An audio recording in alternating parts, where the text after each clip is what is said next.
The tropical canopy did not just block the sun, it choked the air. In the summer of 1942, a fresh-faced American teenager from Ohio or Iowa stepped off a cramped landing craft and into the Solomon Islands. Within seconds, the romantic, propaganda-fueled notions of global warfare evaporated into the damp heat. The air was a thick, wet wool blanket, smelling of stagnant swamps, rotting vegetation, and the faint, sweet tang of hidden death. The mud beneath his boots was thick, liquid clay that threatened to suck the soles right off his feet with every agonizing step. Everywhere there was movement, not from the enemy, but from millions of black ants, giant centipedes, and malaria-carrying mosquitoes that swarmed around human eyes and open sores. This was the jungle. To the American High Command, it was an alien nightmare, an untamed wilderness where conventional military doctrine went to die.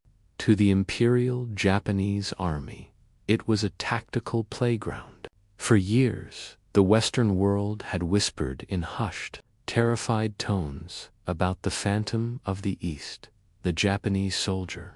They were rumored to be invincible jungle fighters, invisible ghosts who could live on a handful of rice for a month, move silently through the thickest brush, and see perfectly in the pitch black of night.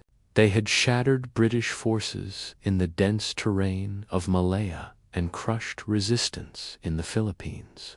The jungle belonged to them, or so the world believed, when the United States Marines and Army infantrymen dug their boots into the muddy perimeters of Guadalcanal. They were not just fighting a nation, they were fighting a deeply entrenched myth, the early days of the Pacific Ground Campaign were a masterclass in psychological terror. The Japanese did not rely purely on bullets. They weaponized the environment and the human mind.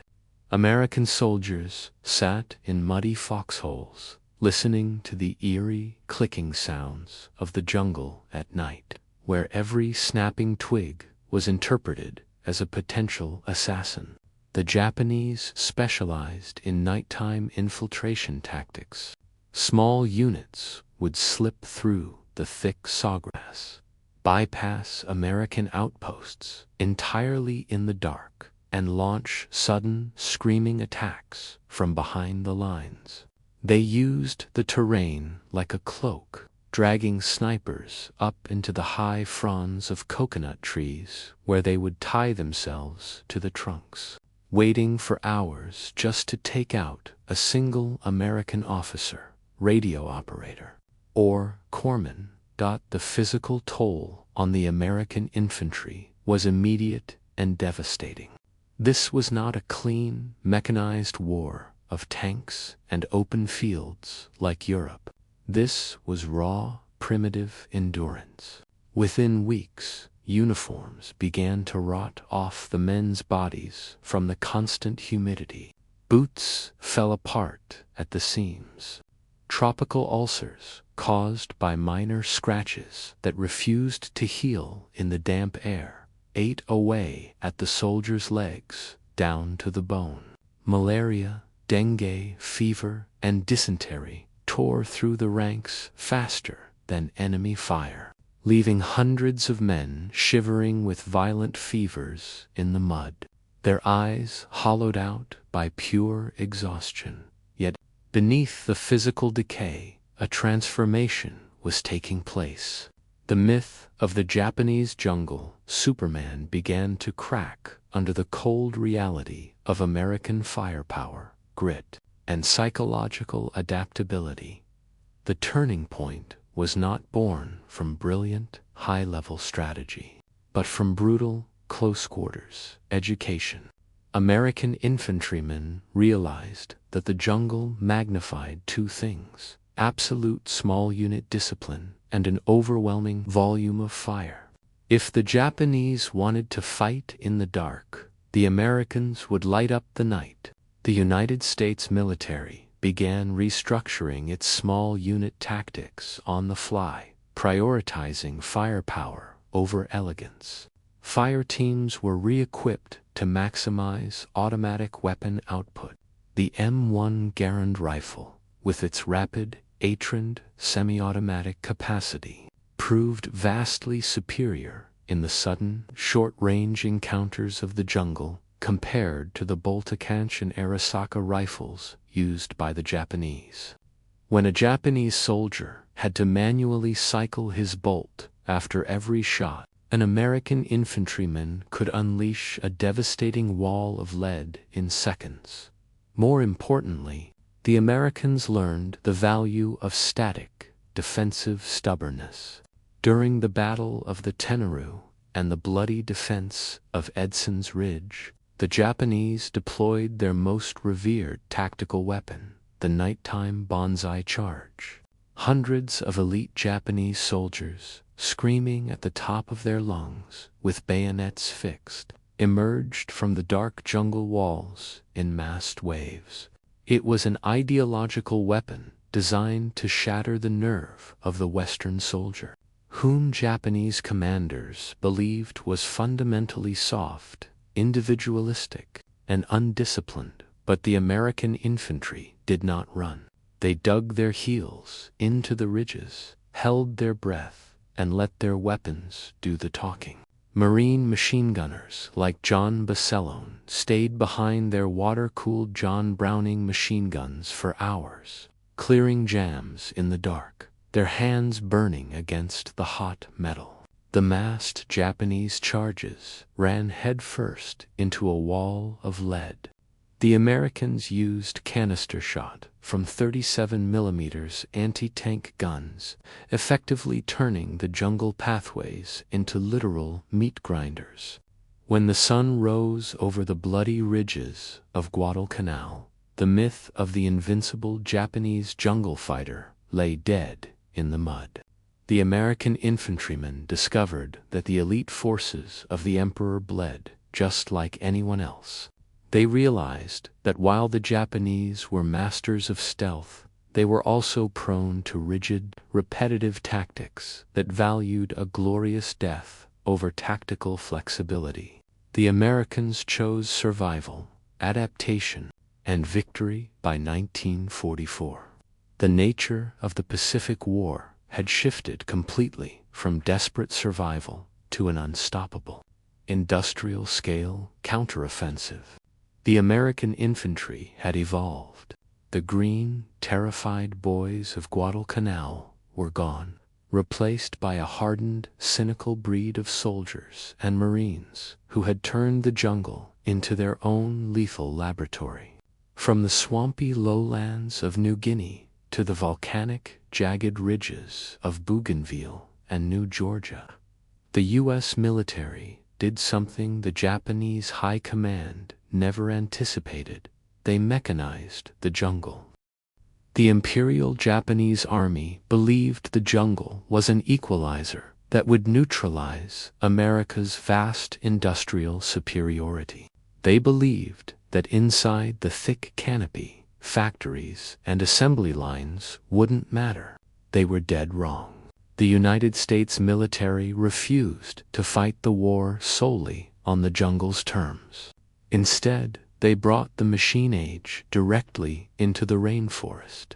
Where there were no roads, American combat engineers, the Seabees, built them within days using massive bulldozers, clearing paths through ancient trees to bring heavy artillery and supply trucks directly to the front lines. The American infantryman was now part of a terrifyingly efficient combined arms system.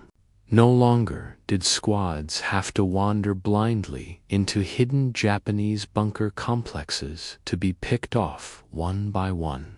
If an infantry platoon took fire from a concealed machine gun nest woven into the roots of a banyan tree, they did not launch a costly frontal assault. They threw colored smoke, fell back, and let heavy mortar teams, 105mm howitzers, or flame-throwing tanks obliterate the entire grid square from a safe distance. The Japanese infantry found themselves increasingly isolated, outgunned, and starved. The U.S. Navy's island-hopping strategy effectively cut off entire Japanese island garrisons from supply lines, leaving them to rot on bypassed islands. The elite jungle forces, once proud and fearsome, were reduced to desperate scavenging. They suffered from extreme malnutrition, scurvy and beriberi, eating roots and cannibalizing the dead just to survive. Yet, their fanatical adherence to the code of Bushido forbade surrender. They dug deeper into the earth, constructing massive, interlocking networks of underground caves and reinforced log pillboxes that were nearly impervious to conventional bombing. This was the final, most brutal phase of the infantry war, the grim, claustrophobic business of burning and blasting. The American soldier had to physically root out the enemy, foot by agonizing foot, cave by cave. The weapon of choice for this grim work became the M2 flamethrower and the satchel charge. In the dense, humid ridges of New Guinea and the rock-strewn landscapes of Peleliu, U.S. infantrymen worked in tight, highly coordinated teams. Riflemen provided suppressive fire to keep the Japanese bunker slits blind, while a single soldier, carrying a heavy tank of liquid fire on his back, crawled through the mud toward the bunker opening. With a roar of pressurized gas, a stream of liquid fire would shoot into the dark earth, consuming all the oxygen inside and neutralizing the position in a flash of intense heat. It was a merciless, exhausting, and emotionally draining way to fight. But it was the only language the fanatical Japanese defense understood. The American soldier also mastered the art of jungle patrolling. The U.S. Army formed specialized long-range units, like Merrill's marauders in the dense jungles of Burma, who marched hundreds of miles through mountainous terrain to strike Japanese supply lines deep behind enemy fronts. These men learned to live out of their rucksacks, moving silently, using the very same ambush tactics that had once terrified them. They learned to read the jungle, the sudden silence of birds, the smell of distant wood smoke, the subtle disturbance of moss on a stone. The student had become the master, beating the Japanese at their own game. What truly allowed the U.S. infantry to outlast the Japanese, however, was logistical superiority and unparalleled medical care. The American soldier was backed by an empire of supply that reached across thousands of miles of ocean. Even in the depths of the remote New Guinea wilderness, American troops received clean water purification tablets, fresh sea rations, dry socks, and revolutionary new medicines like adabrini to combat malaria. Field hospitals were set up shockingly close to the front lines, and wounded soldiers were evacuated via small Piper Cub airplanes or carried out by native allies.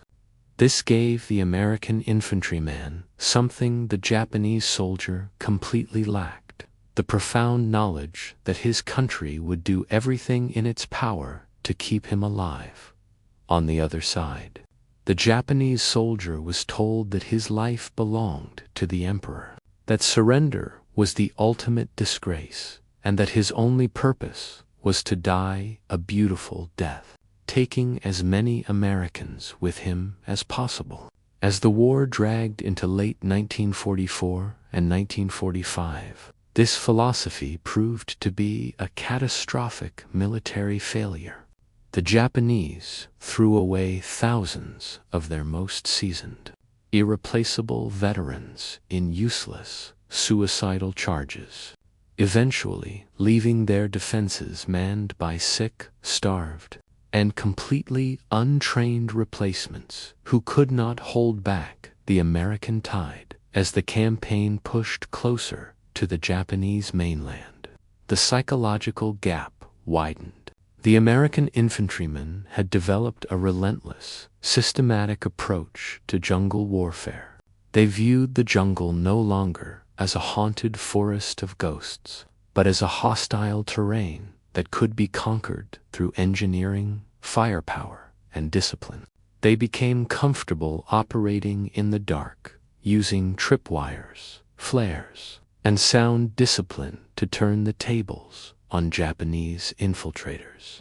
The fear that had paralyzed the Green troops of 1942 was replaced by a gritty, professional lethality. The battlefields of the Pacific became a graveyard for the concept of racial or spiritual superiority in warfare.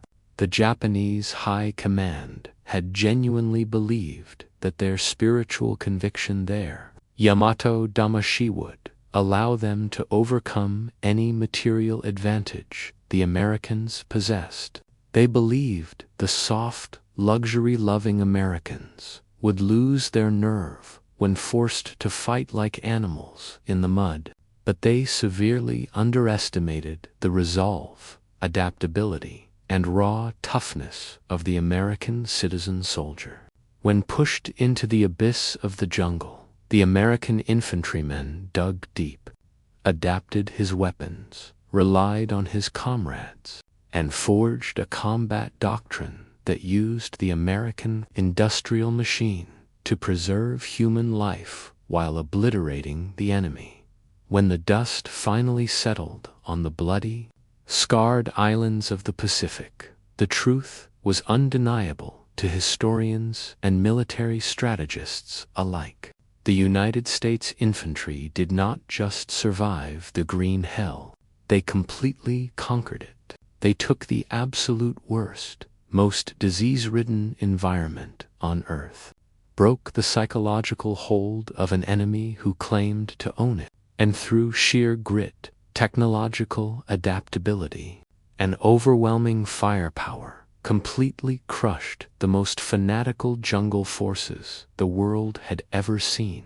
The myth of the invisible Japanese warrior was permanently buried beneath the mud of the Pacific, replaced by the reality of an unstoppable, highly trained American infantry machine.